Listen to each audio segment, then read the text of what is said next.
కొన్ని మాటలు వింటుంటే అవి వెறுం పదాల్లా అనిపించవు కదూ.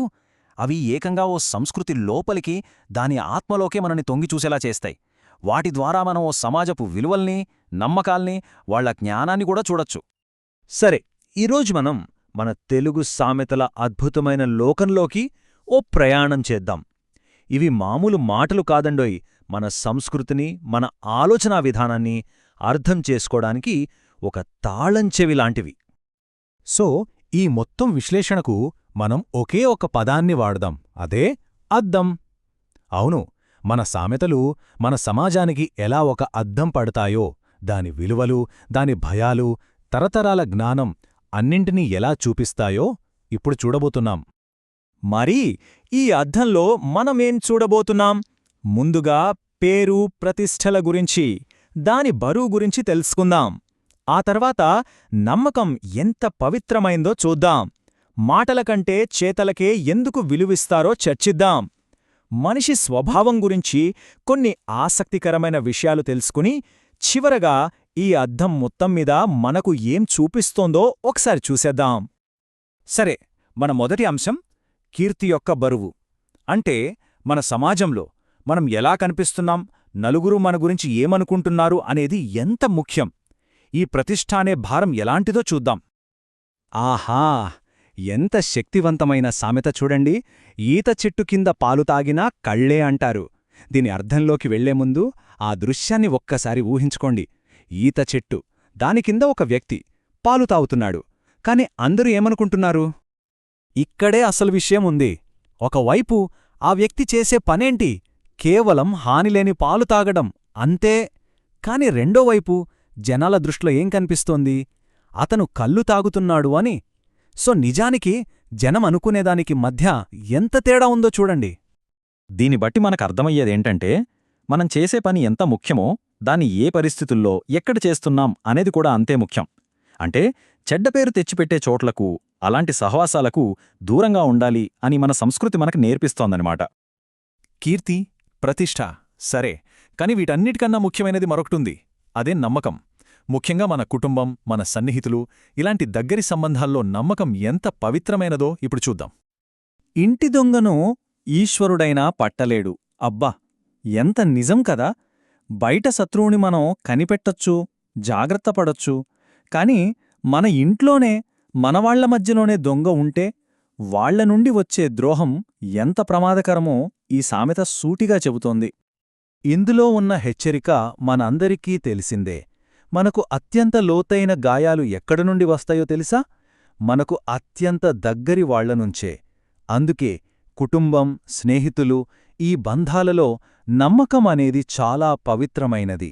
దాన్ని పట్టుకోవడం కూడా చాలా కష్టం. ఓకే, ఇప్పుడు మనం మాటల నుండి చేతల వైపు వెళ్దాం. అంటే మన సమాజంలో ఊరికే ఇచ్చే హామీలకన్నా, చేసే బెదిరింపులకన్నా నిజంగా చేసి చూపించే పనులకు ఎంత విలువుందో చూద్దాం. ఇది చాలామందికి బాగా తెలిసిన సామెత. అరిచే కుక్క కర్వనేరదు. అంటే గట్టిగట్టిగా అరిచేవాళ్ళు, బెదిరించేవాళ్ళు నిజానికి ఏమీ చెయ్యలేరు అని దీనర్థం. ఒక రకంగా ఇది వట్టి మాటలు చెప్పేవాళ్లకొక చిన్న వార్నింగ్ లాంటిది. ఒక మనిషిని అంచనా వెయ్యాలంటే వాళ్ల మాటలు కాదు, వాళ్ల చేతలు చూడాలి అనే ఒక బలమైన సందేశాన్ని ఈ సామెత ఇస్తుంది. అయితే చేతల ముఖ్యం, కరెక్టే. కాని ఆ చేతల సక్సెస్ అవ్వాలంటే ఒంటరిగా చేస్తే సరిపోదు కదా. దానికి తోడు కావాలి, మద్దతు కావాలి. అందుకే మనకు మరో సామెత ఉంది, ఆశ్రము లేనివాడు నిరర్ధకుడు అని. చూసారా, ఈ రెండు సామెతల్ని పక్కపక్కన పెట్టి చూస్తే ఎంత మంచి విషయం అర్థమవుతుందో. ఒకవైపు వ్యక్తిగా మనం పని చెయ్యాలి, చేతల్లో చూపించాలి. మరోవైపు ఆ విజయం సాధించాలంటే మన చుట్టూ ఉన్నవాళ్ల మద్దతు, మనవాళ్ల సపోర్ట్ సిస్టమ్ ఎంత అవసరమో కూడా మన సంస్కృతి గుర్తిస్తుంది. బ్యాలెన్స్ అన్నమాట. రైట్, ఇక మరికొన్ని లోతైన విషయాల్లోకి వెళ్దాం. అసలు మనిషి స్వభావం ఎలాంటిది? కొన్నిసార్లు మనం చేసే పనులు ఎందుకు వృధా అవుతాయి? దాతృత్వం, స్వార్థం, వీటి గురించి మన సామెతలు ఏం చెబుతున్నాయో చూద్దాం. ఒక ప్రశ్న అడుగుతాను. మనం పడే శ్రమ ఎప్పుడు పూర్తిగా వేస్ట్ అయిపోతుందనిపిస్తుంది? ఎవరికైనా మంచి చేద్దామనుకున్నప్పుడు, వాళ్లకో మంచి మాట చెబుదామనుకున్నప్పుడు, అది వాళ్లమీద ఏమాత్రం ప్రభావం చూపకపోతే ఎలా ఉంటుంది? దానికి సమాధానం ఈ సామెతలోనే ఉంది. ఎనుబోతు మీద వాన కురిసినట్లు. అద్భుతమైన పోలిక కదూ? అంటే మనం ఎంత చెప్పినా, ఎంత ప్రయత్నించినా అవతలి వ్యక్తిమీద అది చుక్కంత కూడా ప్రభావం చూపకపోతే ఆ ప్రయత్నం మొత్తం వృధా అని దీనర్థం. సరే, ఇప్పుడు మనిషి స్వభావంలో ఇంకో కోణాన్ని చూద్దాం. ఎద్దుపుండు కాకికి ముద్ద అంటే ఒకరి బాధ, ఒకరి కష్టం ఇంకొకరికి పట్టకపోవచ్చు. వాళ్లకు సంబంధం లేని విషయంగా చూడొచ్చు. ఇది కొంచెం కఠినంగా అనిపించినా వాస్తవమే కదా? ఒకరి కష్టం ఇంకొకరికి లాభంగా కూడా మారచ్చు. ఎవరి బాధ పట్లైనా సరే ఇతరులు ఎంత ఉదాసీనంగా ఉంటారు లేదా ఎంత స్వార్థంగా ఆలోచిస్తారు అనేదానిమీద ఇది ఒక సూటి విమర్శలాంటిది. అయితే మనిషి స్వభావమంత స్వార్థమేనా? అస్సలు కాదు. దానికి పూర్తిగా భిన్నమైన ఈ సామెత చూడండి. ఇచ్చేవాణ్ణి చూస్తే చచ్చేవాడైనా లేచును. ఆహా! దానగుణం, ఇచ్చేగుణం ఎంత శక్తివంతమైనదో ఇది చెబుతోంది. నిస్సహాయంగా ఉన్నవాళ్లకు కూడా అది కొత్త శక్తినిస్తుంది. ఇప్పటిదాకా మనం అద్దంలో రకరకాల ప్రతిబింబాలు చూశాం కదా. ఇప్పుడు వాటన్నింటినీ ఒకచోట చేర్చి ఈ సామెతల అద్దం మన తెలుగు సంస్కృతి గురించి మొత్తంగా ఏం చెబుతోందో చూద్దాం. సో మనం నేర్చుకున్న ముఖ్యమైన విలువలేంటి? 1. పరువు ప్రతిష్టలు చాలా ముఖ్యం. 2. మనవాళ్ళు అని నమ్మిన వాళ్ల మధ్య నమ్మకమనేది పవిత్రమైనది. 3. మాటలు కాదు, చేతలే మనిషికి అసలైన కొలమానం. 4. మన ఎదుగుదలకు సమాజం మద్దతు చాలా అవసరం. 5.